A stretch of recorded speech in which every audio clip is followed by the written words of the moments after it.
जब भगवान श्री कृष्ण द्वापर युग में इस पृथ्वी लोक पर आए और इसके बाद जब प्रेम की बात होती है तो भगवान श्री कृष्ण का नाम सबसे पहले आता है। इस युग में इन्हें प्रेम और स्नेह का प्रतीक माना गया है। पुराणों के अनुसार श्री कृष्ण की 16,108 रानियां थी, जिसमें रुक्मणी सत्यभामा का नाम ही मुख्य रूप में शामिल है। लेकिन इनके द्वारा अपने बाल अवस्था में गोकुल में गोपियों संग रासलीला की कहानियां सबसे ज्यादा प्रचलित है। इन्हीं गोपियों में से एक गोपी राधा भी है। सभी को प्रेम और स्नेह का पाठ पढ़ाने वाले श्री कृष्ण का नाम आज राधा के ही साथ लिया जाता है। भगवान कृष्ण का नाम जपते हुए सभी राधे कृष्ण का जाप करते हैं। भले ही उनकी हजारों रानियां थी, लेकिन जब प्रेम की मिसाल दी जाती है तो राधा कृष्ण का प्रेम सबसे ऊपर होता है। तो मन में ये सवाल भी जरूर उठता है कि जब दोनों में इतना प्रेम था तो कृष्ण ने राधा से विवाह क्यों नहीं किया। श्री कृष्ण विष्णु के अवतार थे, इसलिए राधा और कृष्ण के बीच पवित्र प्रेम था, लेकिन परिस्थितियों के कारण उनका विवाह नहीं हो सका। बहुत से लोग सोचते हैं कि जब श्री कृष्ण भगवान के अवतार थे तो उनके लिए अपने प्यार को पाना आसान था, लेकिन वे एक इंसान के रूप में थे, इसीलिए उन्हें भी परिस्थितियों का सामना करना पड़ा। वो कंस को मारने और अधर्म का नाश करने के लिए धरती पर आए थे, इसीलिए उन्हें वृंदावन भी छोड़ना पड़ा। जैसा कि आप सभी जानते हैं, राधा का गांव बरसाना था। कान्हा पहले गोकुल, फिर नंद गांव और बाद में वृंदावन में रहने लगे थे।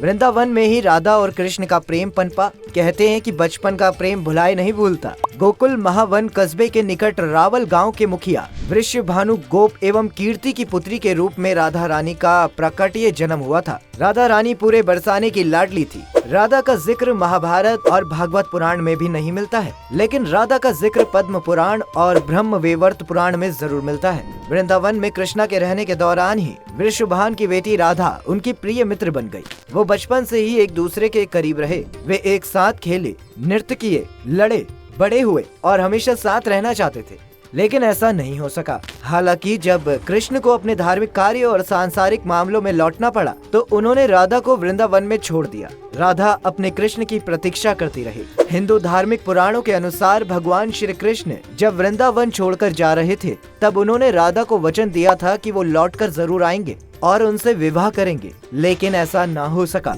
इधर राधा के विवाह के लिए उनके माता पिता चिंतित होने लगे, क्योंकि ऐसा हमेशा होता आया है। अब कई बार ये सवाल भी लोगों के मन में जरूर आता है कि आखिर राधा रानी ने कृष्ण से नहीं तो किससे विवाह किया और उनके ससुराल में कौन कौन थे। राधा रानी के पति का क्या नाम था, विवाह के बाद क्या हुआ, ये सभी सवाल आप लोगों के मन में जरूर आते होंगे। ब्रह्म वैवर्त पुराण के अनुसार राधा रानी का विवाह रायण गोप से हुआ, लेकिन श्री कृष्ण के आदेश पर योग माया ने अपनी माया से रायण को ऐसे भ्रमित कर दिया था कि उसने कभी भी अपनी मर्यादा नहीं लांघी और राधा रानी को स्पर्श नहीं किया। राधा ने अपने दाम्पत्य जीवन की सारी रस्में निभाई और बूढ़ी हुई, लेकिन उनका मन तब भी कृष्ण के लिए समर्पित था। वहीं राधा रानी की सास और ननंद भी थी। सास का नाम जटिला और ननंद का नाम कुटिला था। ये दोनों कभी नहीं चाहते थे कि राधा रानी किसी से बात करे या घर से बाहर जाए। जाटव गांव में आज भी राधा रानी के पति, सास और ननंद का मंदिर भी स्थापित है और राधा रानी के कारण ही उनकी पूजा की जाती है। कृष्ण के लिए राधा के अंतहीन प्रेम को अक्सर मानव आत्मा की परमात्मा के साथ एकजुट होने की शाश्वत खोज के रूप में वर्णित किया जाता है। ससुराल जाकर भी राधा निरंतर कृष्ण नाम का जाप करती रहती थी। राधा रानी रास करने के लिए सुबह सुबह गोपियों के साथ यमुना के तट पर आती और फिर सूर्य उदय की पहली बेला में वापस लौट जाती। ऐसा इसलिए ताकि श्री कृष्ण और राधा रानी अपनी लीला भी रचा सकें और समस्त ब्रजवासियों के समक्ष मर्यादा का उदाहरण भी कायम रहे। लेकिन एक दिन श्री राधा रानी रास में श्री कृष्ण को देखकर इस तरह मोहित हो गई कि उन्हें समय का पता ही नहीं चला और धीरे धीरे लोग यमुना के तट पर पानी भरने आने लगे।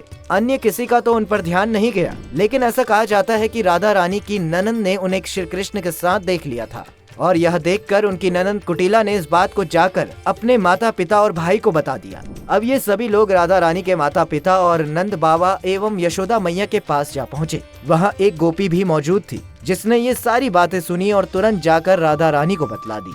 जिसके बाद राधा रानी ने कृष्ण से मदद मांगी।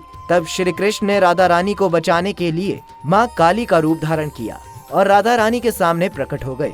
जब राधा रानी और कृष्ण के सभी परिवार के सदस्य वहां पहुंचे तो उन्होंने देखा कि लाडली माँ काली की पूजा कर रही हैं। रायण भी माँ काली के बहुत बड़े भक्त थे। सभी ने सोचा कि राधा रानी माँ काली की पूजा कर रही है और राधा रानी के पति उनके काले रंग के कारण भ्रमित हो गए और वहाँ से फिर सभी लौट आए और श्री कृष्ण भी वापस अपने मूल रूप में आ गए और इस तरह उन्होंने अपने प्रेम को बचाए रखा। ऐसा माना जाता है कि रायण की मृत्यु के बाद राधा श्री कृष्ण के महल में दासी बनकर काम करने लगी। उन्होंने मरते दम तक श्री कृष्ण की सेवा की और उनकी बाहों में अपने प्राण त्यागे। राधा कृष्ण का प्रेम शुद्ध सनातन धर्म में शुद्ध और अलौकिक प्रेम की पराकाष्ठा है। तो मित्रों, उम्मीद करता हूँ कि आपको हमारी आज की ये वीडियो पसंद आई होगी। यदि इस वीडियो में आपने कुछ सीखा हो तो वीडियो को लाइक और शेयर जरूर करिएगा।